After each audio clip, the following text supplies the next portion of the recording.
मिली अफकार में खुश आमदेद। मैं आपके साथ साहिब कासमी। मेवात के नूह जिले में चल रहे बूचड़ खानों को लेकर के अब लोग एहतजाज कर रहे हैं, अपनी आवाज़ को उनके खिलाफ बुलंद कर रहे हैं। सरकार प्रशासन से उन पर कदगन लगाने की मांग कर रहे हैं, क्योंकि इन बूचड़ खानों की वजह से न महज वहाँ की फ़िज़ा मुतासर हो रही है, बल्कि ज़ेर ज़मीन पानी भी मुतासर होकर के लोगों में नित नई बीमारियाँ जन्म ले रही है। यहाँ तक कि कैंसर जैसी मुहलिक बीमारी जोर पकड़ रही है, बामे उरूज पर है। जलालपुर गाँव में ही अब तक कैंसर के तकरीबन 11 केसेस मिल चुके हैं। ऐसे में ज़रूरत है कि हम यकजहती के साथ मुत्तहिद होकर के इनके खिलाफ अपनी आवाज़ को बुलंद करें, ताकि वो 50 बूचड़ खाने जो प्रोसेस में हैं और इसी सरजमीन पर आने वाले हैं उनको प्रशासन रोके। और इसके अलावा 21 बूचड़ खाने तो वो हैं जिनको प्रॉपर मंजूरी दी जा चुकी है, बस ज़मीन तलाशी जा रही है। अगर आपने यकजहती के साथ मुत्तहिद होकर के उनके खिलाफ अपनी आवाज़ नहीं उठाई तो यकीन मानिए कि आपकी ज़मीन इन बूचड़ खानों से भर जाएगी,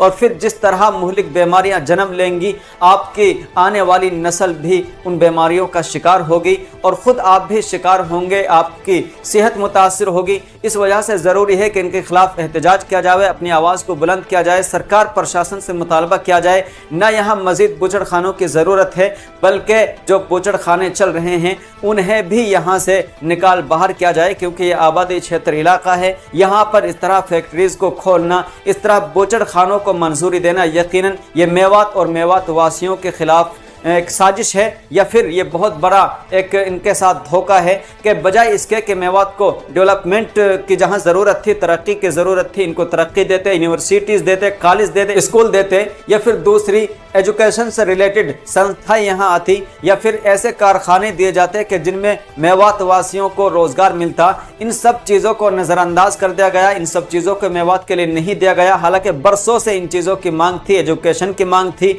लेकिन सरकार ने यहाँ बूचड़ खाने खोल करके अपनी नीयत को ये दर्शा दिया है कि हम मेवात के साथ कभी भी इंसाफ से काम नहीं लेंगे। तो बहरहाल लगातार इसके खिलाफ प्रोटेस्ट किया जा रहा है, एहतजाज किया जा रहा है। आपसे भी गुजारिश है कि जितने भी बूचड़ खानों से मुताल्लिक हमारी अपडेट्स हैं, लोगों के विचार हम आपके सामने जो रख रहे हैं, एहतजाज की जो वीडियोस हम आपके सामने रख रहे हैं, आपका यह हक बनता है कि आप उन वीडियोस को शेयर करें, ज़्यादा से ज़्यादा लोगों तक पहुँचाएँ, ताकि लोगों को पता चले कि आप किस तरह नितनी बीमारियों से घिरने वाले हैं। और अगर आपने यकजहती के साथ इनके खिलाफ अपनी आवाज़ को बुलंद नहीं किया तो यकीन मानिए न महज आप ही बल्कि आने वाली नस्ल भी नितनी बीमारियों का शिकार होगी, जिसकी वजह से आपको या तो अपना इलाका ये छोड़ना पड़ेगा, या फिर आप नित नई बीमारियों का शिकार होकर के मुहलिक जैसे अमराज के अंदर मुब्तला हो जाएंगे। इसलिए आखिर में आपसे फिर से रिक्वेस्ट कर रहा हूँ कि आप इस वीडियो को ज़्यादा से ज़्यादा शेयर करें, ताकि हमारी आवाज़ को आपके शेयर करने से मजबूती मिले